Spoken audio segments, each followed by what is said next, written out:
Ya estamos de vuelta aquí en Estado Nacional, por TVN y todas sus plataformas y radio, de una transmisión conjunta, y de coronavirus nos vamos a centrar. Cuando estábamos mirando aquí en línea, hay 110.000 personas afectadas en el mundo, infectadas, y 3.823 o 5, según la fuente. Así en línea están las personas que han fallecido por esta causa. Nos acompañan 4 personas que conocen mucho de este tema y podemos, si nos alcanza el tiempo, hablar sobre políticas de salud también a futuro. Nos acompaña Elia Molina, que es exministra, pero hoy decana de Ciencias Médicas de la Universidad de Santiago.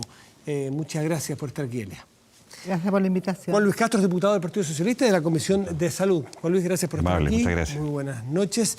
Emilio Santelices, exministro de Salud. Emilio, gracias por estar. Muy buenas noches. Y Jaime Belolio, diputado de la Comisión de Salud también de la Cámara y de la UDI, militante de la UDI. Gracias, Jaime, por estar aquí. Gracias, buenas noches. Les estaba contando antes que anoche estaba mirando un debate que se producía en la televisión de Estados Unidos puntualmente, y había un médico. Yo no sé quién era ese médico, o sea, no tengo capacidad de saber si un tipo muy serio, pero estaba en un canal importante, y que decía que aquí había mucha exageración. O sea, hay 110.000 afectados y 3.000 muertos, casi 4.000, pero que había también mucha exageración y que los medios, la prensa en el mundo, no estaba haciendo bien su trabajo de cuantificar realmente, y que estaba expandiendo una ola de terror en el mundo. ¿A ustedes les parece descabellado o creen que algo de eso puede haber? Jaime. A ver, yo soy el único no médico, además del resto del panel, así que he tenido que interiorizarme bien en detalle de lo que está pasando. Y este tiene varias cosas que son particulares con respecto a otras enfermedades que son un poquito más conocidas. Entonces, la influenza es una que ya todos conocemos. En Chile, además, nos toca que, como nosotros tenemos épocas diferentes de verano e invierno con respecto al hemisferio norte, sabemos cómo viene la mano. Esta es una que no teníamos esa claridad. Entonces, hay mucha incertidumbre, y en esa es donde algunos juegan a esta política del terror. Pero recientemente te decía que me llegó el dato de la encuesta Academ, en donde decía que el 100% de las personas encuestadas habían escuchado sobre el coronavirus. Obviamente eso es parte de los medios de comunicación, o sea, tienen información. La pregunta es qué información les está llegando y cómo la están capturando. Y hay algunas personas que por miedo van y compran mascarillas, cuando se ha repetido hasta la saciedad, que solamente si es que estás enfermo te sirve la mascarilla. Entonces, de nuevo, hay que repetirlo, no gaste su plata, señor. Si es que usted no está enfermo, no vaya a comprar una mascarilla porque no le sirve. En el caso de que esté el virus dando vuelta, la mascarilla no le sirve para no contagiarse. Lo único que sirve es para no contagiar a otros. Entonces, y en términos de mortalidad, que también es relevante, esta no es una, hasta el momento, ¿no?, especialmente agresiva. Entre 2 y 3%, entiendo. Exactamente. ¿no? Entonces, quizás el mayor riesgo de salud que tienen los países, y particularmente Chile, es que no tengamos 2 picos. Porque durante la campaña de invierno, el pic de influenza es complicado, obviamente, para el sistema público. Entonces, si es que esto además nos fuese a dar otro pic, eso sería la complejidad que tiene. Pero por lo mismo hay que llamar a la calma. Con los datos que tenemos hoy día, no significa que las personas tengan que andar espantadas, sino que tomar los resguardos. ¿Ha habido un poco de exageración? ¿Qué cree el resto? Un poquito sí. Un poquito, pero, Emilio, ¿qué cree haber pasado ese primer? Hay un tema aquí que lo levantó Tedros, el director de la Organización Mundial de la Salud, que es la epidemia y la información. Es decir, claramente hoy día esta es una epidemia, una pandemia que se enfrenta con un nuevo actor, que son las redes sociales. Tanto es así que Tedros llegó a acuerdos con TikTok, con Facebook, etcétera, para poder alinear y tener una línea editorial en conjunto. Y hay un tema muy sensible. Hoy día, claramente, hay que tener un equilibrio entre, efectivamente, alertar a la población para tomar las medidas preventivas, pero por otro lado, no generar pánico. Y ese equilibrio, si no tiene una línea editorial, genera ese riesgo. Y yo he revisado la experiencia alemana, muy interesante, porque el Instituto Koch, que es correspondiente al CDC, ¿no es cierto?, en otros países, todos los días genera una conferencia de prensa con todos los medios de comunicación y entrega toda la información y educación oficial de Alemania. ¿Y por qué es importante esto? Porque si no aparecen una serie de fantasmas que finalmente distorsionan el mensaje. Elia, ¿qué cree usted? Bueno, yo siento que cualquier cosa que se asocia a la palabra epidemia siempre lleva la connotación de incertidumbre y de que puede venir una mortandad masiva. Y bueno, eso es histórico, es cultural, ¿no es cierto? Sin embargo, estoy totalmente de acuerdo con el exministro en el sentido de que la prensa tiene un deber muy importante. ¿Y hemos exagerado, como decía ese periodista griego, ese médico norteamericano? Yo creo que no creo que haya una exageración voluntaria, pero sí creo que como se presenta, más que con un espíritu educativo, más bien con un espíritu, sí, yo diría, de hacer noticia. Un poquito morboso. Creo que, claro, de hacer noticia me parece que eso genera pánico y es importante que la población tenga súper claro que coronavirus es un virus que produce gripe, que produce un estado gripal. ¿Ah? Un resfrío más fuerte que un resfrío, porque da fiebre, ¿no es cierto? Y puede complicarse. Pero ¿en quiénes se complica? Se complica en los adultos mayores, sobre los 65 años, y en las personas que tienen alguna enfermedad grave previa. Y cuando uno dice si es exagerado, solo hay que pensar de que hay muchas patologías que están todos los días con nosotros, la hipertensión, la diabetes, el tabaquismo, el alcoholismo, el consumo de alcohol, matan muchísimo más por hora que lo que mata el coronavirus. Julio, que de tanta experiencia, que me conteste eso, pero agregarle, si este tiene entre 2 y 3% de tasa de mortalidad, ¿cuánto tiene la influenza normal? ¿Cuánto tiene la gripe para dimensionar? ¿Lo saben?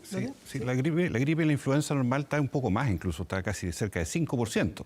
Pero a lo que voy yo, creo que lo más contagioso es el miedo, porque lo que a lo mejor aludía ese doctor en Estados Unidos tiene que ver con que primero el origen fue raro, o sea, estamos hablando de una carne cruda de ciertos animales en un mercado en China, síntomas iguales para todas las gripes, no hay vacuna, y además la velocidad de contagio, eso ha sido súper vertiginoso, o sea, lo que conversamos antes en Italia, el fenómeno italiano es tan brutal en la velocidad de casos, que la verdad es que eso en la imagen, porque todo el mundo ve todo, es lo que genera esta epidemia más bien de temor y miedo, más que de alarmismo, porque yo creo que ni en Chile ni en el mundo se está haciendo alarmismo, pero sí creo que es el descontrol de no saber cómo circunscribir mejor la situación, sobre todo en el hemisferio norte que está afectado. ¿Alguien tiene alguna noción de por qué Italia se ha transformado en lo que se ha transformado respecto del coronavirus? Porque ni Irán fue tan fuerte, China aparentemente ya está con tasa o con la curva descendiendo, ¿alguien sabe? Sí, pero hay una duda en esto, Matías, que es que los casos confirmados es porque fueron pesquisados.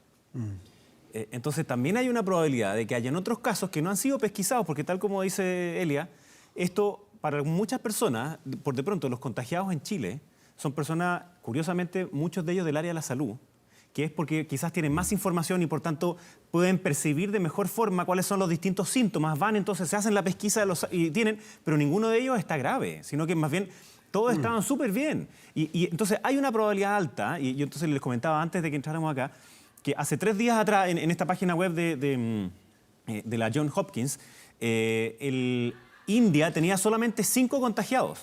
Y obviamente nadie podría suponer de que un país con casi 1.000 millones de personas, que está pegado a China, tenga solo 5 contagiados. Ahora ya subió a 39. Entonces también hay un tema como de la pesquisa, de cómo se está capturando la información sobre cuántos son los contagiados.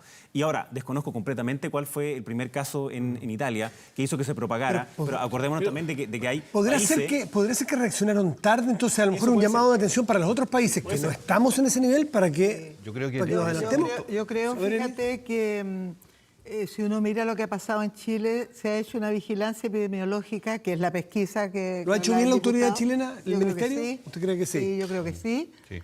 Luis también.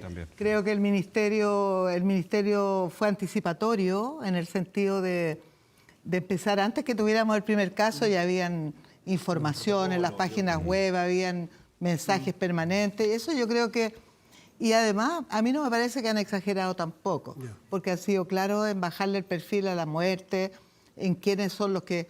Y, sobre todo, creo que es importante lo que ha hecho el Ministerio de vacunar anticipadamente para la influenza, porque si nos da influenza y quedamos con las defensas súper bajas, y ahí sí que puede aumentar la mortalidad. El personal de salud y los médicos, recordemos que en otras epidemias, me acuerdo del ANTA, hace muchos años atrás, siempre el personal de la salud está en un riesgo mayor de exposición y por eso yo creo que es importante que la vacunación que viene ahora contra la influenza parta con mucha fuerza en todo el personal sanitario y además que en Chile no tenemos un brote comunitario, que es lo que sí pasó finalmente en Italia. Aquí todos los casos, los 10 que llevamos, 11 ya casi a esta altura, todos tienen que ver con contactos directos de personas que viajaron o son familiares de ellos. ¿Y por qué pasó lo de Italia? Yo creo que, porque uno llama la atención que ocurrió en Italia y no ocurrió en Francia con la misma magnitud y en España. Yo creo que ahí hay un diagnóstico que ellos llegaron tarde. Ahora, yo creo también que hay que relevar a propósito de Chile que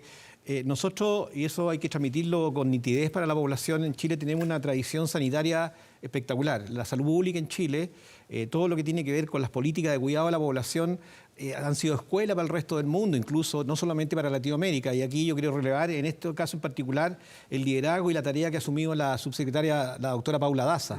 Ella con los Ceremi, como decía Elia, se anticiparon, incluso la Ceremi, la doctora Rosso Yarse de la Ceremi de Santiago participó de la región metropolitana en el aeropuerto, intervino en el aeropuerto inicialmente para hacer trabajo colectivo con la gente, con los dispositivos sanitarios. Y otra medida que se tomó en Chile, que el director de la OMS también la relevó, porque dijo, señores, este no es un tema de los dispositivos sanitarios de los países, es de toda la política pública de los países. Y en el fondo hizo un llamado porque eran todos los estamentos, y en Chile eso también se hizo. Se ha hecho trabajo colectivo, el Ministerio de Transporte está reclutando mejor y registrando a las personas, la educación. O sea, nosotros tenemos una capacidad de reacción en Chile en materia de salud de población, de salud pública, extraordinaria. Hay que relevar aquí en Chile quienes han estado en este tema, apoyando a la doctora Daza, ha sido Fernando Taiza, un tremendo epidemiólogo, la doctora Jimena Aguilera, o sea, gente que tiene en su cuerpo, como decía Juan Luis, el ébola, el SARS-1, el MERS, H1N1, o sea, y toda esa experiencia. Es metafórico que tiene en su cuerpo todo eso, pues estaría en problemas si tuviera en su cuerpo. Claro, exacto. Tiene experiencia de... Perdón, y la gestión de su sucesor, Jaime Mañalich, ¿comparte con el diputado Juan Luis Castro, quien dijo que el ministro Mañalich hizo terrorismo sanitario al poner en duda el plebiscito? Cuando habló del plebiscito. Sí, pues eso no estuvo bien. ¿Usted está de acuerdo con eso? O sea, yo creo que cuando estamos enfrentados a situaciones de esta magnitud hay que ser claro y preciso en el mensaje. Es decir, tenemos que ocuparnos de cómo educamos a la población, de cómo, decíamos antes, le entregamos los conocimientos que ellos tienen que tener digeribles, transmisibles, fáciles, y no contaminarlo con otras cosas. Yo creo que el eje hay que meterlo clarito. Aquí la autoridad sanitaria tiene que abocarse a lo suyo, y por eso yo releo el trabajo de la subsecretaria Daza. Ahora, ¿podría, sin entrar, que nos explique lo del terrorismo sanitario, es verdad que una jornada electoral puede tener complicaciones porque hay aglomeración de gente? A lo mejor se refería a eso, ¿no? Difícilmente porque bueno, primero que nada, falta muy poco para el plebiscito. Por las mismas razones que ha dado el exministro, yo no creo que aquí en Chile nosotros vamos a tener una epidemia de una magnitud y de una severidad que nos haga estar en cuarentena, como está en el norte de Italia, todo adentro de la casa, los colegios suspendidos, porque esa es una situación extrema. Yo espero que nosotros no lleguemos a ese extremo, me parece que no va a ser así, pero una elección significa que la gente va a votar, no significa que vamos a estar todos en el Estadio Nacional juntos, hablándonos unos a los otros, o que vamos a estar en un espacio cerrado. No ve riesgo. El virus del coronavirus, el COVID-19, no se transmite por el aire. No es que si estamos todos, el aire va a estar lleno de virus, se transmite por el contacto directo de las personas. Entonces no metamos más susto, no generemos esa percepción de que viene una catástrofe para adelante, no van a haber colegios, porque si no va a haber elecciones antes, no van a haber colegios, no va a haber trabajo, no va a haber nada. Sí. Explíquenos lo que quiso decir cuando acusó de terrorismo sanitario al ministro Mañalich. Yo creo que cuando pastelero tus pasteles, las cosas tienen que ser bien claras en lo sanitario. Creo que estamos en una fase que se llama número 2, que es una fase todavía de casos importados. Él se colocó en una entrevista en una hipótesis muy catastrofal, que era prácticamente al estilo italiano, en una situación de brote ya desatado en Chile, donde la gente no podía congregarse en eventos públicos, y de ahí sacó una cierta conclusión de que el plebiscito perdería legitimidad porque habría una masa electoral menor. O sea, una conjetura más bien de orden político, de un escenario que podía ocurrir, pero no basado en un dato de la realidad de cuál es en este instante y probablemente en las próximas semanas la situación en Chile. Hoy hubo miles de mujeres en todas partes haciendo la marcha del Día Internacional de la Mujer. La gente en Chile está atenta, no es lesa, tampoco cae la guardia, pero hay un sentido común que tiene que enfrentar la autoridad, que creo que en ese punto lo perdió. Entonces, más allá de lo desafortunado que fue la frase, que me da la impresión de que rebobinó después... La gestión en general del ministro Mañalich, usted la prueba. Todo lo que ha hecho el ministerio, sobre todo la subsecretaria, exactamente, que es la encargada del tema de prevención, yo creo que ha estado muy en la línea de ir al meollo del asunto, dar recomendación precisa evitar este mercado negro que hay hoy día de la mascarilla, como tú decías, del gel que se acaba, todo esto que de alguna manera nunca va a reemplazar lo que yo creo que ahora jamás nos vamos a olvidar del lavado de manos en Chile. Eso ya 20 se instaló segundos al menos. como un punto ya irreversible dentro de la cultura de todos los chilenos prácticamente para el futuro. Jaime Verón. No, yo lo que iba a decir es que hay que evaluar más bien al ministro Mañalich no por las palabras, sino que por las acciones. Y las acciones son las que aquí ya hemos estado de acuerdo en que hay una tradición. ¿Estás de acuerdo que en las epidemiológica. palabras se equivocó tú o no? Es que lo que pasa es claro, si uno hace conjeturas sobre información que hoy día tiene, la verdad es que tenemos una incertidumbre gigante todavía. No sabemos bien. Este es un virus que está todavía en un 80% contenido en China, pero ya dijimos, no sabemos exactamente cuánta la pesquisa, si es que haya o no más contagiados. En Chile está preparado para poder pesquisar bien. Hay más de 400.000 test que se podrían hacer. Y son acciones progresivas. Entonces, a medida, si hay más contagiados, bueno, uno tiene que ir tomando otro tipo de medidas. Hoy día, con lo que tenemos, lo que importan son más bien las acciones. Ya se está preparando, por ejemplo, que algunos de los hospitales que no iban a estar listos en lo inmediato, pueden estar listos, que es este decreto que apareció, para que en caso de que fuese necesario tener más camas disponibles para problemas respiratorios, eso estén. Y eso lo está viendo el subsecretario de Redes Asistenciales. Y una pregunta que yo tuve que hacer en el MinSal. Dije, bueno, ¿por qué no se vacunan a las personas antes en la influenza? O sea, ¿por qué no se vacunaron, por ejemplo, en febrero? Lógico. Y la razón por la cual no se podían vacunar en febrero es porque la duración de la vacuna es entre 4 a 6 meses. Exacto. Y uno tiene que pasar hasta el 31 de agosto, porque ahí es cuando nosotros tenemos el pic de la influenza. Pero también es muy relevante, como decía la doctora Molina, que es clave que haya alta participación en la vacunación de la influenza.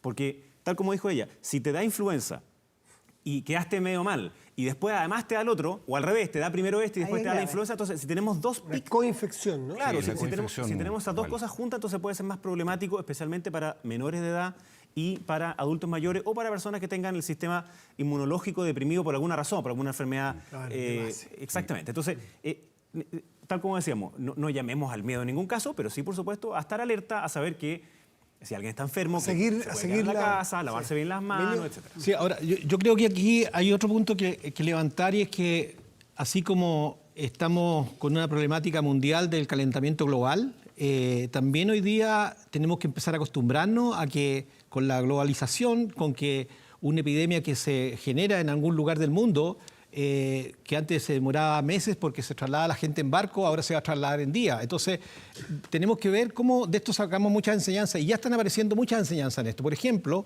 Alibaba y hay otra empresa, Ping, y el primer ministro chino dijo, no vamos a poder salir de esta epidemia si no incorporamos las tecnologías. Y hoy día ya hay disponible a través de inteligencia artificial que se pueden hacer algoritmos y en 15 segundos informan las radiografías que se demoran muchas horas y que a veces no tienen kit para hacer inmunología. Entonces, ¿qué quiero decir con esto? Que tenemos que preparar nuestro sistema porque contamos con esa tecnología en Chile y abrir la mente para incorporar esas tecnologías. Porque obviamente nos van a empezar a ayudar mucho a tener modelos anticipatorios del comportamiento de las poblaciones. Teniendo esas herramientas que hoy día ya las están aplicando en China y que ya están aplicadas en más de 150 hospitales, claramente empiezan a hacer diagnósticos más rápidos. Y aún más, hoy día se comunicaron conmigo unos chinos a propósito de una persona que está en cuarentena aquí en Chile, que había tomado conocimiento de lo que estaba pasando allá en China y se comunicaron con él y así llegaron a mí y yo hablé hoy día con la directora del Instituto de Salud Pública porque ya tienen disponibles unos kits para no solamente medir el virus, sino para medir los anticuerpos, IgM y IgG, que son anticuerpos específicos, que es un kit que se aplica al instante para poder tener el diagnóstico. Entonces, ¿qué quiero decir con esto? Que nuestro sistema sanitario tiene que empezar a tener más agilidad en la toma de decisiones. Y ahí quiero pasar un mensaje, porque le quiero pedir al doctor Castro que nos apure las leyes que necesitamos incorporar en el Congreso para que avancemos en modernizar y generar perfeccionamiento de nuestro sistema sanitario. En la Cámara vamos rapidito, es el Senado el que se está demorando, ¿ah? Ojo. ¿Quién? Pero, no, el Senado el que tiene más leyes de salud Hay pendientes, que más que echarle la la Cámara culpa va avanzando ahora. Pero déjame, quiero decir un detalle. Estamos súper tranquilos porque quedan 2 semanas del verano, estamos con pic de calor, qué sé yo, pero hay que advertir que el cambio de temperatura normal que se produce desde fines de este mes en adelante es lo que empieza a desencadenar las gripes comunes y corrientes, que son indistinguibles en sus síntomas, por lo que hemos conversado y sabemos, de lo que es coronavirus. Por lo tanto, creo que en ese sentido, es cierto, los 10 casos son muy leves, pero tenemos que tener las camas disponibles, tenemos que tener todo el soporte, porque eventualmente pueden haber casos de neumonía, que son los fatales, que podrían llegar a Chile eventualmente. Elías, y luego les quiero mostrar algo. Elías. Hay que considerar varias cosas. Por ejemplo, con respecto al tema de modernizar, bueno, obviamente, doctor, que el diagnóstico de neumonía o de complicación respiratoria radiológico no nos va a dar el diagnóstico de coronavirus, solamente lo inmunológico. Pero no cabe duda de que nosotros somos un país súper envejecido, tenemos una alta cantidad de población mayor de 65 años, por lo tanto, tenemos una población, dijéramos, susceptible de bastante alta. Por lo tanto, en ese sentido, los hospitales tienen que estar preparados porque en ese segmento poblacional el coronavirus es grave y tiene una mortalidad no del 2%, sino que sobre el 10%. Sí, pues, en mayores de 70 hasta 15. Entonces estamos hablando, entonces ahí hay un tema que requiere organización de los servicios, que requiere disponibilidad de camas y que requiere disponibilidad de medicamentos, porque no hay medicamento específico para el coronavirus, pero la neumonía habitualmente sobreinfectan, o sea, es una cadena y para esa cadena hay que estar preparados. Queremos volver a remarcar resultados de esta encuesta que se realizó de parte de Televisión Nacional y la agencia Subjetiva a diferentes alcaldes en todo Chile. Esto fue durante el verano en todo Chile. Y a la pregunta, ¿cuáles son los tres problemas a los que debería dedicarse el mayor esfuerzo en solucionar su municipio? La salud alcanza un 62%, seguido de medio ambiente con un 44%, educación y vivienda un 41%. Recuerda que pueden encontrar todos los resultados en 24horas.cl. Consultados alcaldes de todo Chile, no todos los alcaldes, pero muchísimos alcaldes de todo Chile. Mire usted, la salud es el problema que mayor... Bueno, ellos están muy encima de sus temas, ¿no es cierto? Y el ambiente también es salud, sí. Y la vivienda también es salud. Salud es lo que se le viene a los alcaldes y alcaldesas a la cabeza. ¿Cuál es la mayor, para ir cerrando, la mayor urgencia en salud en Chile? Yo creo que hay tres grandes problemas dentro de este gran título que es la insatisfacción en materia de salud, que son los que hoy día quejan a la gente.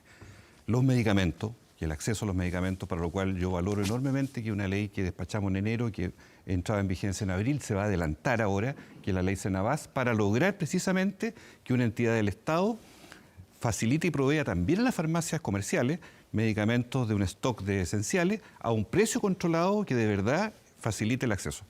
¿Cuántos medicamentos son? Estamos hablando de cerca de 500 productos de alta necesidad que más usados, digamos. En todo el país. Segundo, queja enorme la falta de especialistas. Y Chile, lamentablemente, teniendo especialistas, está muy mal distribuido. Tenemos en el lado público no más de un 30-40% de los especialistas para el 80% que están en el sistema público. Por lo tanto, ahí tenemos una situación que hay que abordar de una vez por todas. Y tercero, la falta de acceso por lista de espera.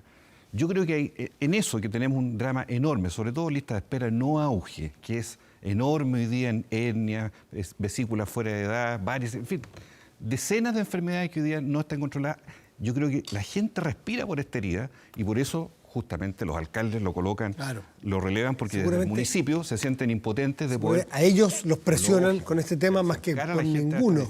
Emilio, ¿cuáles son las grandes urgencias? Sí, a ver, yo creo que claramente tenemos que avanzar en generar un mejor acceso a la atención y pienso que hoy día las cartas están sobre la mesa para poder hacerlo. O sea, detrás de toda la discusión hay una mirada estratégica que nosotros instalamos al iniciar el gobierno y que dice relación con fortalecer el FONASA, fortalecer la red pública, y ahí hay un proyecto de ley que es el de fortalecimiento del FONASA precisamente, que lo que busca es entregarle al FONASA mayores condiciones para que efectivamente se convierta en un seguro de salud.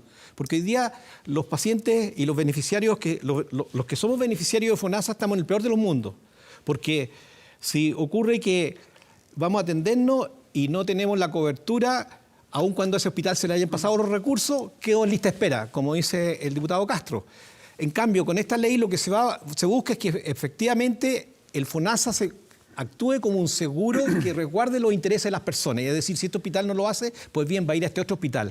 Y ese mismo proyecto además incorpora algo que es complementario a la ley de Senabas, que es que hay un seguro para los medicamentos, que es lo que ha mostrado finalmente que marca la diferencia en el gasto bolsillo de la población. Entonces ahí hay un eje central que ya está sobre la mesa y que se puede avanzar.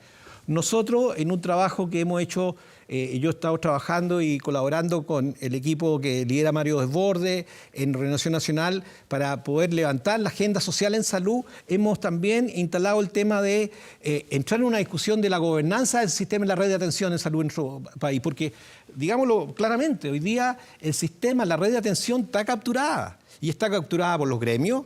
Un dato, cuando comienza el estallido social el 18 de octubre, se suspendían 500 cirugías al día. ¿Y cuál era la causal? Cuando uno revisaba el registro de la dirección de redes, causa gremial. ¿Qué culpa tienen los pobres enfermos? Eso es una captura. ¿Está de acuerdo, Elia? Las sociedades médicas. ¿No está capturado el sistema público? La captura en las sociedades médicas. Las sociedades médicas se combatieron con tenacidad. ¿Cómo arbitra la sociedad médica? Dice que no, ahí discrepa. No, o sea, yo discrepo con el doctor Santelice en varias cosas. Primero, que creo que el sistema de salud chileno está haciendo agua por varias razones. No es solamente porque los hospitales sean insuficientes o los especialistas sean insuficientes, que es real. Pero ¿Y las suspensiones por razones gremiales? ¿Es real la suspensión? Para nada. O sea, yo creo que de verdad las movilizaciones gremiales en el sistema de salud en los últimos años, para los que somos antiguos como yo en la medicina, le digo que antes sí hubo periodos en que fue muy fuerte, pero hace años que diría yo que no son al revés. Yo creo que el sistema se sostiene porque los trabajadores de la salud ponen el hombro con bajos sueldos, con turnos difíciles, con sistemas precarios y con un ambiente laboral complejo, ponen el hombro. Yo creo que echarle la culpa a los gremios no me parece, pero Jaime, bueno, cada uno tiene sus argumentos. Yo no estoy de acuerdo. Jaime. Lo que sí creo, ¿por qué están preocupados los alcaldes? Porque los alcaldes entienden, aunque no sean médicos, que la salud se construye socialmente, es un constructo social, que no tiene solo que ver con la biología de las personas, tiene que ver con el ambiente, con la vivienda, con la condición socioeconómica, con la educación, con el tipo de trabajo, con la educación. Se habla de salud en todas las políticas. Entonces, pienso yo, y no soy la única que lo pienso, participé en una comisión grande de la Organización Panamericana de la Salud, donde después, con expertos de todo el mundo, se llegó a la conclusión de que la única salida real para la salud de la región es la atención primaria. Y ahí tenemos serios problemas. No, yo primero concuerdo plenamente con lo que está diciendo Elia, que es que la atención primaria es la clave. Las personas saben que la atención primaria es obviamente la que tienen más cerca. No tienen una crítica específica sobre la atención primaria, sino que su problema es cuando los tienen que derivar a la atención secundaria y terciaria. Y ahí es donde la interconsulta se transforma en el verdadero temor para miles de personas. Literalmente millones de personas que están en lista de espera de atención especialista, así como de cirugía no GES. Y por lo mismo que ahí hay una propuesta del mejoramiento de FONASA que entrega tiempos asegurados de atención para esas no GES. Que entonces que es una muy buena fórmula que nosotros queremos seguir empujando, porque además no podemos decirle a las personas, mire, ¿sabe qué? Vamos a esperar a hacer una nueva constitución para arreglar ese tipo de cosas. Tenemos que hacerlo ahora ya. Y por último, el tema de los hospitales. Yo entiendo lo que dice el doctor Santelice, que es que para muchas personas es bastante poco razonable que los hospitales trabajen solamente en las mañanas para hacer la cirugía y en las tardes sean pensionados o sean sociedades médicas. No es razonable, por ejemplo, el traumatológico hoy día sí lo hace y tiene como doble turno. Entonces, ¿por qué no pueden trabajar en la mañana, en la tarde y los fines de semana? La Comisión Nacional de Productividad hizo un análisis muy bueno en donde, haciendo algunos cambios menores, podemos disminuir la lista de espera de manera gigantesca. Entonces, eso va a la vena. Y solo para terminar. Que tengo que irme antes de las 12 porque si no, yo sé. me llega. Y también a los senadores decirles que el proyecto que tienen descansando sobre ISAPRES.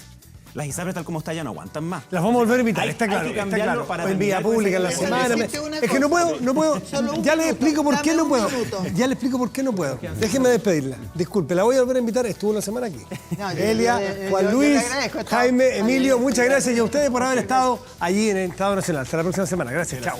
Gracias.